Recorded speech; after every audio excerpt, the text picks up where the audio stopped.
Not far from the workshop, we are fortunate enough to have this wonderful historic house. It was built in 1793, and it's been renovated several times since. But it was really the epitome of the English country manor.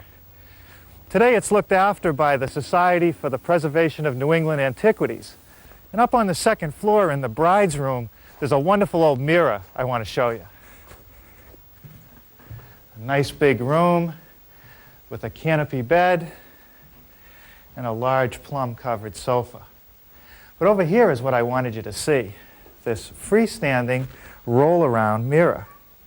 Now, if you think about it, this is a lot better idea than just a mirror hanging on the wall, especially when you're trying to get the whole picture. Now, don't get me wrong, but we're not going to be able to duplicate these 19th century details back at the workshop, but you get the general idea. I'd also like to take a moment to talk about shop safety. Be sure to read, understand, and follow all the safety rules that come with your power tools. Knowing how to use your power tools properly will greatly reduce the risk of personal injury. And remember this, there is no more important safety rule than to wear these safety glasses. Now I'll show you how I built today's project. Now when it came time to size our standing mirror, I decided to make it a little bit smaller than those antiques that we saw. Those mirrors were massive, and they usually sat in large rooms with high ceilings. And that's luxury that most of us don't have. Also, because of their size, they were very heavy. The larger the piece of mirror, the heavier it is. So I made mine about 18 inches wide and about 68 inches tall. That way, a 6-foot person like myself, standing back only about 3 or 4 feet, can get the whole picture. Now, to add a little bit of elegance to the mirror, I decided to do an arched top. It looks difficult, but it's not bad. Now, here's the stock I'm going to use for the frame of the mirror. It's 1 1/8 inch thick mahogany. Now, the first thing that I did to get started was actually make a tool in the form of this template. It's just a piece of 1/4 inch plywood, and I laid out the inside radius of the arch and the outside radius of the arch. Now, I suppose I could cut this arch out of one single 12-inch wide piece of stock. And first of all, that would be very wasteful because all this would get thrown away. And up here, you see the grain, it's running pretty much along the length of the arch. But as I move down towards the ears, it starts to become perpendicular to the length of the arch. And that's very weak. So traditionally, arches like this were made from several glued up pieces. One here, one here, one here, and one here. Now all the pieces for the arch are cut at the same angle, 22.5 degrees. Now this first piece will sit right here. And you'll note that I've made it a little bit longer. The bottom edge will be trimmed off later. Now all I have to do is cut the other 3 segments. Okay. That fits pretty well. Now this is a tough piece to clamp up when it's glued, and I discovered in building the prototype that if I knocked off the corners of these 2 bottom pieces, it was helpful. Now the cut will be 90 degrees to this face, and I'll make it at the miter box.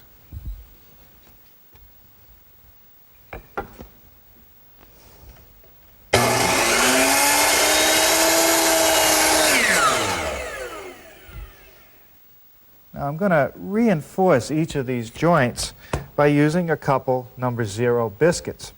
I want to lay them out carefully because I don't want them to show through the final cut. So what I'm doing is going about 1 1/8 inches from the inside of the angle.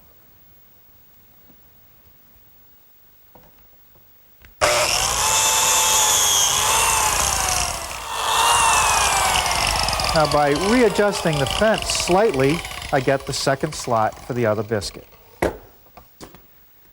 Okay, I think that's everything. Now getting ready to glue this arch together is sort of like getting ready to make a heart transplant operation. You better have all the tools close at hand or else the patient's going to die. Now when I made the prototype, I tried to use just a simple strap or band clamp. But it didn't work very well because I have an open-ended piece they wanted to squeeze together, and I just couldn't get enough pressure to close the joints tightly. So I'm going to use a combination of clamps. A pipe clamp along the bottom to keep these pieces from spreading out. A long bar clamp to go right at the midpoint. It'll be up against the pipe. And then some smaller bar clamps to pull this joint together. Now to clamp tightly against the wood, I made some little wedges, and I applied some sandpaper to them so they won't slip as I put the pressure on. So now we're ready, we'll start gluing it up.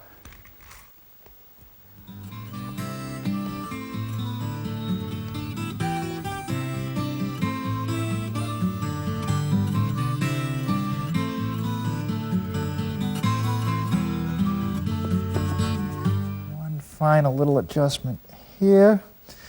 And that is as good as I'm going to get it. Now I can't continue working on this until it's dry, so I'm going to carefully set it aside, and we'll start working on the stand for the mirror. Now the stand for the mirror is actually quite simple. It starts with a foot that's 20 inches long to give it good stability. Then there's a vertical member that goes into the foot and goes up to the pivot point for the mirror. There's also a cross piece that holds the uprights apart.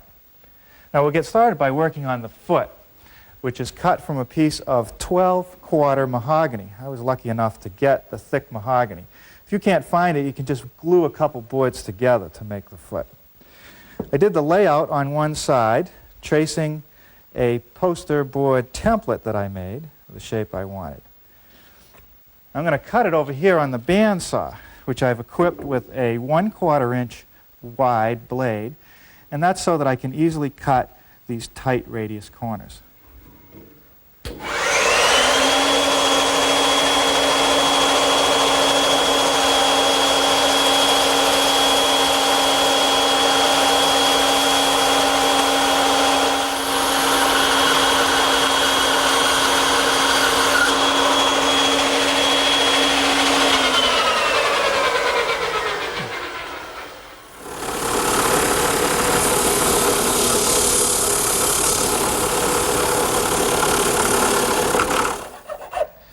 The drum sander does a nice job smoothing out most of the contour. It doesn't quite get the last 3/8 of an inch before the step up, and I'll clean that up just using a fine rasp.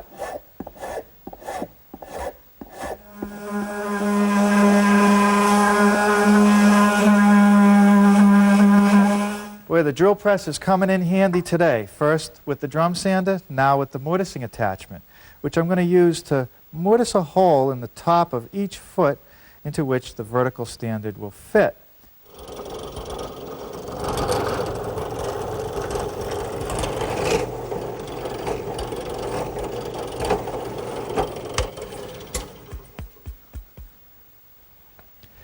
Now while the mortising attachment is still in the drill press, I want to make a mortise in these vertical pieces to receive this cross rail. I've laid the mortises out on my stock, which is 8/4 or 1 5/8 thick. It's 2 1/4 inches wide, and the mortise is centered across the width. I want to drill it about 1 inch deep.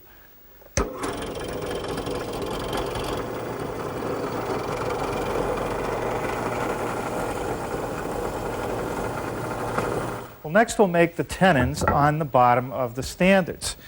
And the first thing I want to do is make a shoulder cut all the way around all 4 sides, about 1/4 of an inch deep. So I've set up a guide block to position the piece properly in relation to the saw blade, and I've raised the blade to 1/4 of an inch. And now I can run them through just using my miter gauge as a guide.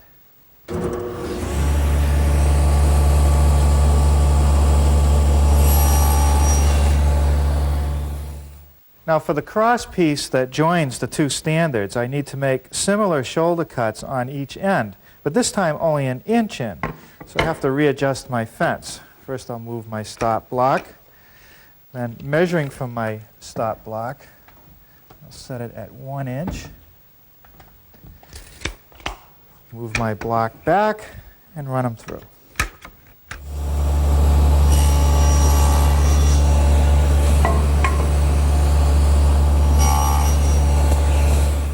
Now the bandsaw is a good choice to remove the rest of the material to form the tenon.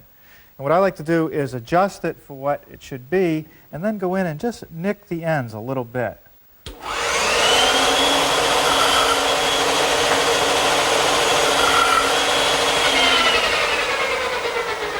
Now, as a final check, before I actually cut the tenon, I bring it over to the actual mortise and see if it's going to be okay. And that looks pretty good, so I can run them through.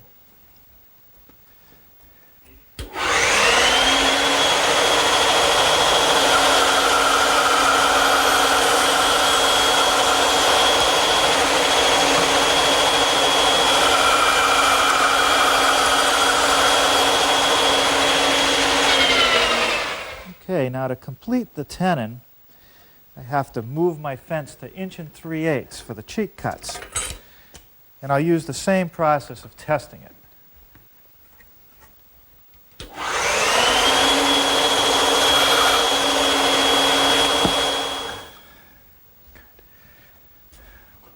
I'd say that's going to be fine. Now, to complete the tenons on the end of the cross piece, to fit into this mortise, I'll use the same techniques.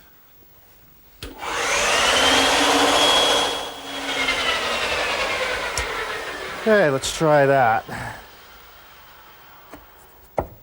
Good. Now we'll mold the edges. Now, the first edge that I want to mold is the top of the standards, both on the outside and on the inside. Now, the trick here is to hold the router base flat on top of that standard. There's not a lot of room. Now, I'm going to use a OG bit, a 5/32 OG bit, which is equipped with a little ball bearing to guide it along the side of the piece.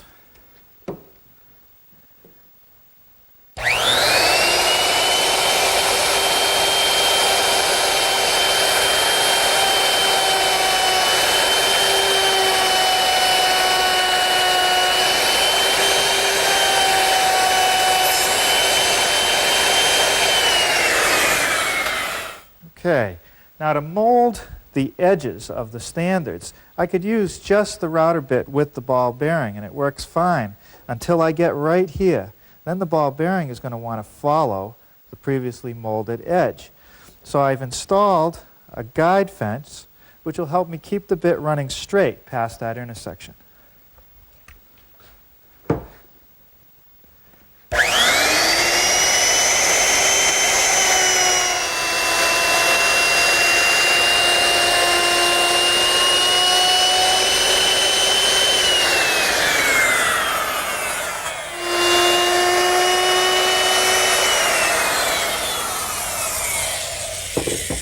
Now, I just molded the 4 edges of the cross piece with the same bit I used to do the standards. Now for some final sanding. Okay, well, that takes care of all the sanding of the parts for the stand. But before I put it together, there's one more thing I want to do, and that's to drill a hole through the uprights for this swivel screw. And that has to be perfectly straight and perpendicular. The best tool to do that with is the drill press.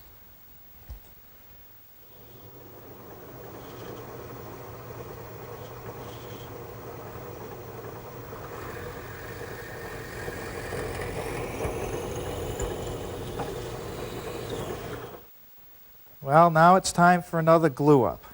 A little bit of glue on the tenon. Just spread it out evenly. And I've already put a little bit inside of the mortise.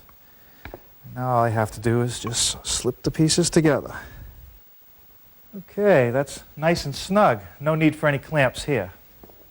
Now just slip the tenons from the centerpiece into the uprights. And here I will use a clamp to hold it together while I set it aside to dry.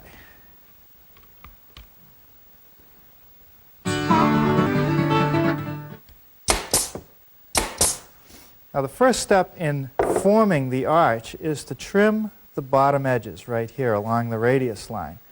And I'll do that over at the table saw. Now, the first step is to just cut through this leg. I don't want to cut all the way through because I want to preserve the center part of my template.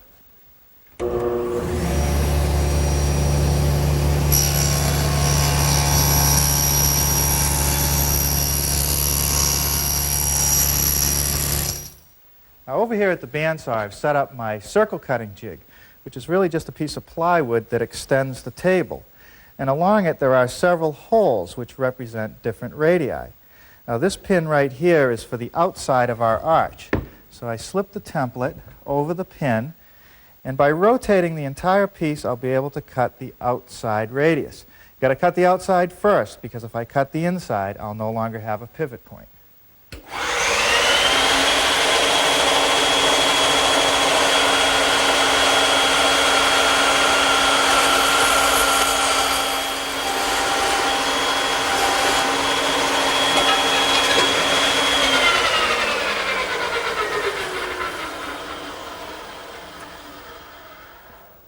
I'll simply move the pin to the inside radius hole and repeat the process.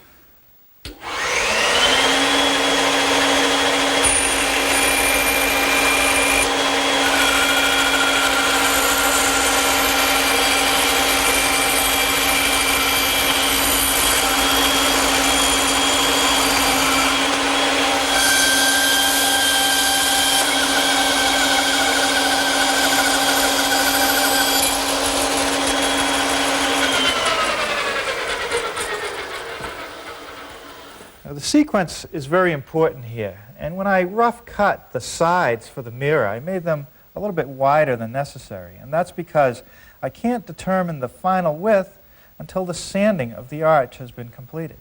Now that that's done, I can size the piece. You can see I need to trim about 1/8 of an inch, and I'll do that at the table saw.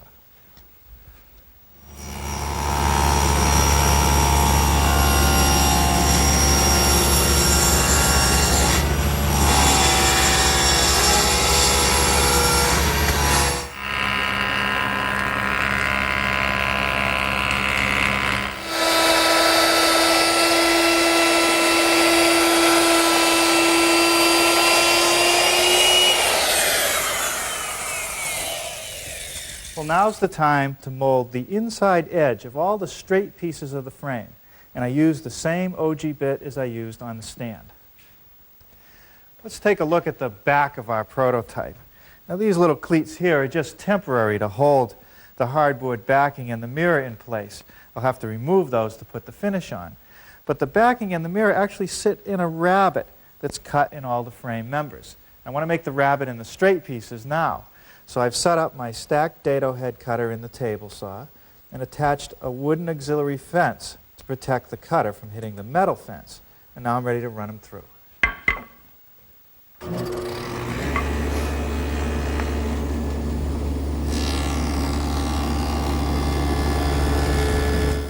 Well, now I'm ready to cut all the straight pieces to the correct length. Now the top of the side pieces will just get a square cut, butts up against the arch. The length of the side piece from the square cut to the long point of a 45-degree miter will be 48 3/16 inches. Now the most accurate way to mark the bottom piece is to take it and place it against the arch and simply mark the very outside point of the arch on each end. And that'll give me the long point of my 45-degree angle.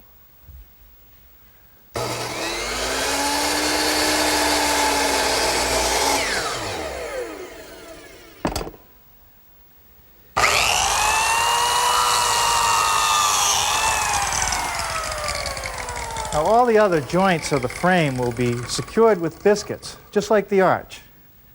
I'm going to assemble the bottom corners of the frame first.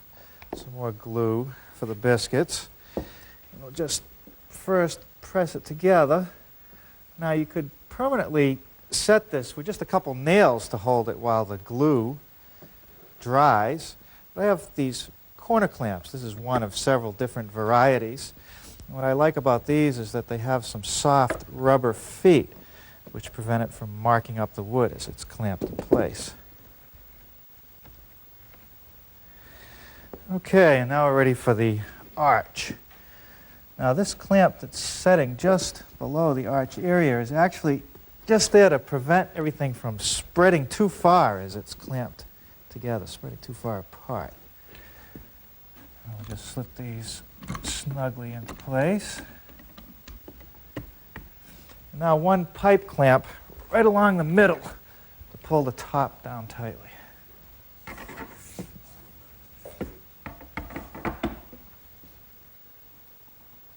Okay, I'll just gently clamp that in place, let it dry overnight, and finish it up tomorrow. Well, the glue joints on the frame have had plenty of time to dry overnight. Yeah, nice and tight. It's good and strong, too. The last thing that I have to do is take off these two corner clamps, and then I'll sand all the joints nice and smooth.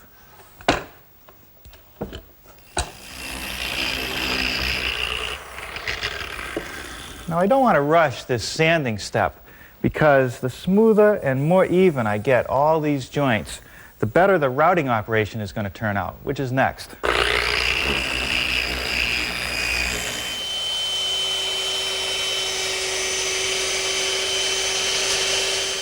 Okay, now I've changed my bit to a 3/8 inch radius beading bit, and that'll do the outside edge of the mirror.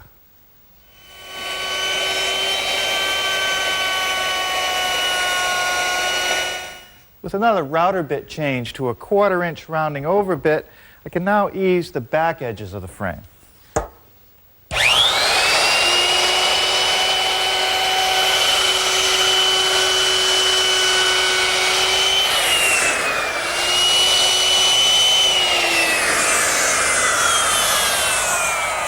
Now with my 3/8 inch rabbiting bit installed in my router, I can gently remove the material on the inside of the arch to make the rabbet that holds the mirror. Let's take one more look at our prototype mirror. The mirror frame pivots on what's called a mirror swivel screw, even though it's sort of a bolt with a decorative end. Now these are available at woodworkers' supply stores or through their catalogs. The bolt goes through the upright and then threads into this little insert which goes in the mirror frame. Now over here on our frame, I pre-drilled a 3/8 inch diameter hole for the insert to fit into. And then you just thread it into place using a screwdriver. Now some final sanding with some 220 grit sandpaper, and this piece is ready for the finish. One of the things that I like about mahogany is that because it has such a uniform grain, it takes stains very evenly. Now, what I'm using here is a Danish oil. It's water soluble and it contains a little wild cherry stain to give it some color. 2 or 3 coats of this and I'll be ready to install the mirror.